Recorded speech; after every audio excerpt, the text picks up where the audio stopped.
welcome back to my channel. Today I'm doing my 3-month update with twins. So if you haven't already subscribed, hit that subscribe button and like and share this video. All right, well, here I am. I've got my chocolate and my fenugreek milk producing tea. It actually works. I really like it, and the taste is I like it. I do. I really like it. So the twins are 3 months. They're 12 weeks.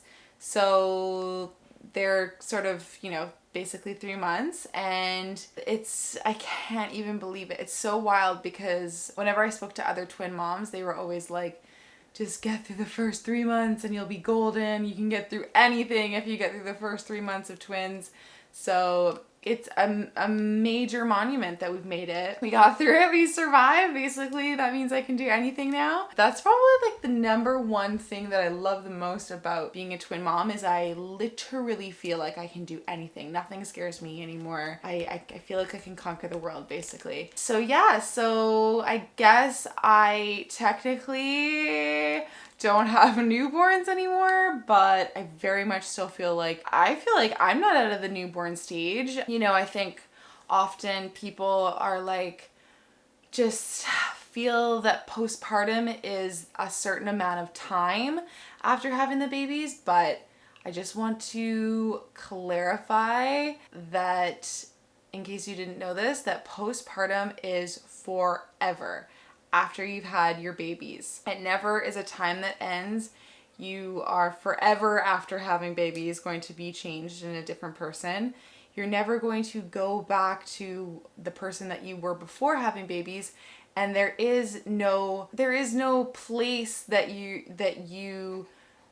never ends. It's always changing. That's the number one thing with kids, having kids, is that, and being a parent, is that you're always a student, you're always learning, things are always changing. It's never like, oh, okay, I think we got it now. Because the moment that you're like, oh, okay, I think we got it, it changes. Always learning, forever a student, forever in postpartum. It's not just a season in your life. Although the newborn stage is very much a season. There is life before having kids, and then there's life after having kids.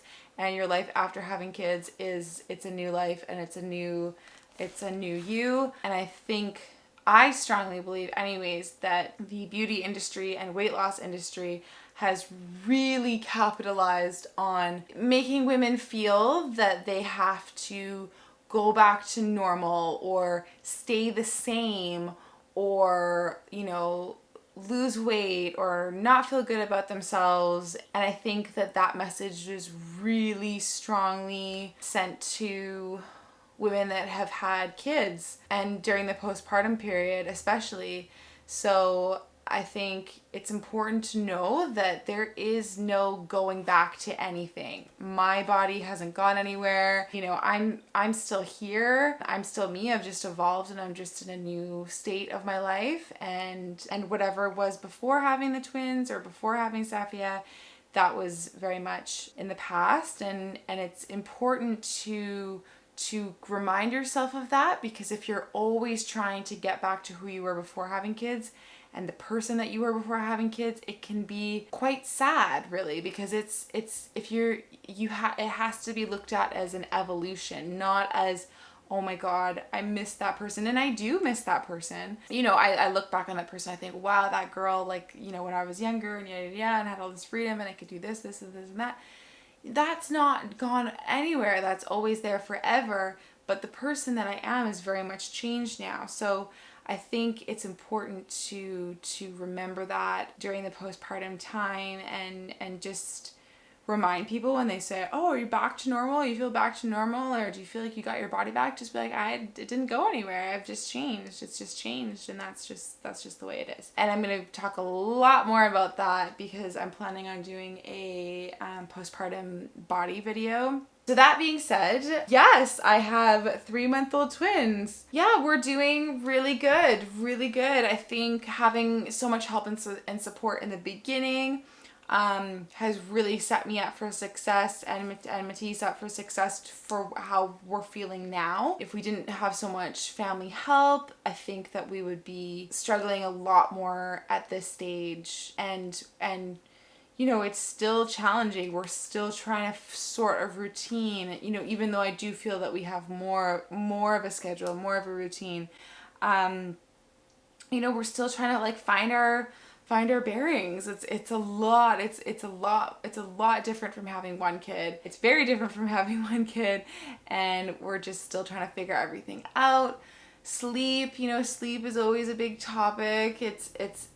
It's always changing. Like sometimes we'll have really good nights and sometimes we'll have really not good nights. And the most important tip that I can give you, if you are a twin parent or you're becoming a twin parent or you know someone that has a twin parent, is just tell them to keep the twins on the same schedule, okay? I'm telling you right now, I had people tell me this. Of course, I was like, yeah, sure, whatever, I'll figure it out. No.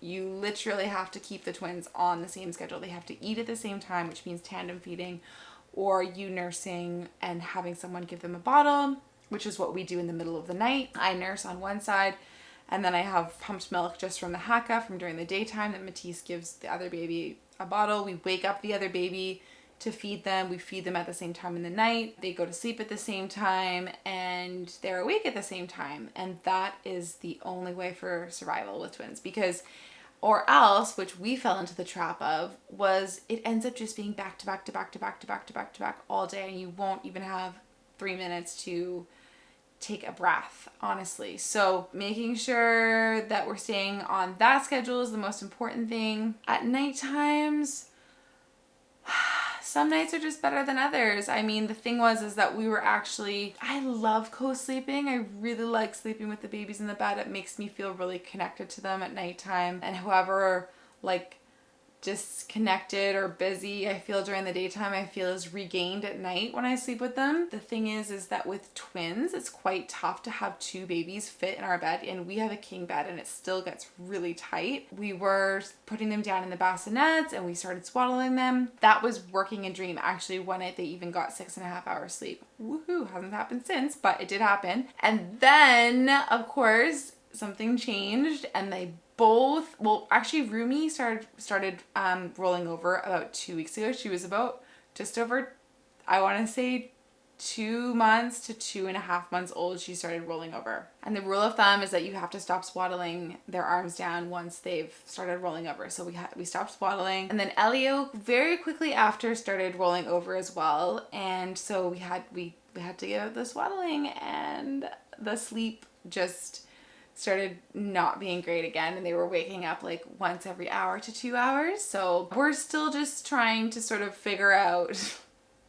what to do from here. Eventually they stop getting the reflex that makes them go whoa and makes them feel like they're falling, and so eventually you don't have to swaddle them. And of course we knew going into swaddling them that it was a crutch and it was something we were going to have to get out of, just like with anything that sort of helps with sleep in the newborn stage. So yeah, we're kind of there right now, just getting through this transitional period.